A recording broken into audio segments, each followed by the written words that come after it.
அபுதாபியில் உள்ள பிரபல வணிக நிறுவனத்தின் கிளை ஒன்றில் ஊழியராக பணிபுரிந்து வந்த இந்தியர் ஒருவர் தனது முதலாளிக்கு சொந்தமான சுமார் 6 லட்சம் திராம்ஸ் பணத்தை திருடிய குற்றத்திற்காக அபுதாபி காவல்துறையால் அதிரடியாக கைது செய்யப்பட்டுள்ளார். இது தொடர்பாக காவல்துறையினர் வெளியிட்ட விவரங்களின்படி, பாதிக்கப்பட்ட வணிக நிறுவனத்தின் நிர்வாகம் பணம் திருடப்பட்டதாகவும் ஊழியர் ஒருவர் தலைமறைவாகி விட்டதாக அபுதாபியில் உள்ள அல்கலிதியா காவல் நிலையத்தில் புகார் அளிக்கப்பட்டுள்ளது.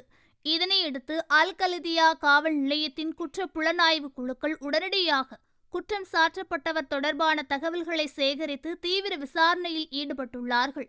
இதன் விளைவாக பணத்துடன் தலைமறைவான அந்த நபரை தற்போது அபுதாபி காவல்துறை அதிரடியாக கைது செய்துள்ளது.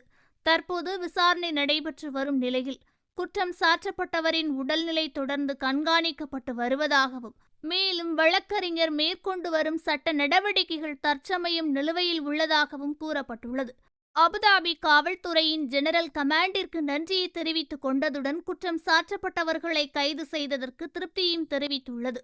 அத்துடன் வணிக உரிமையாளர்கள் இத்தகைய குற்றங்களுக்கு எதிராக விரிவான முன்னெச்சரிக்கை மற்றும் தடுப்பு நடவடிக்கைகளை செயல்படுத்துவதன் முக்கியம் குறித்து அபுதாபி காவல்துறையானது வலியுறுத்தியுள்ளது. கடந்த சில நாட்களுக்கு முன்பு அபுதாபியை தளமாக கொண்டு இயங்கி வரும் பிரபல லூலு குழுமத்தில் பணிபுரிந்து வந்த இந்தியாவை சேர்ந்த ஊழியர் ஒருவர் 6 லட்சம் திராம்ஸ் பணத்துடன் தலைமறைவாகி விட்டதாக அபுதாபி காவல் நிலையத்தில் லூலு குழுமம் சார்பில் புகார் அளிக்கப்பட்டிருந்தது என்பதும் குறிப்பிடத்தக்கது. ஓகே ஃப்ரெண்ட்ஸ், இது போன்ற நியூஸ்களை உடனுக்குடன் தெரிந்து கொள்ள எங்கள் ரேஸ் தமிழ் சேனலை லைக் பண்ணுங்க, ஷேர் பண்ணுங்க, கமெண்ட் பண்ணுங்க, மறக்காம சப்ஸ்கிரைப் பண்ணுங்க.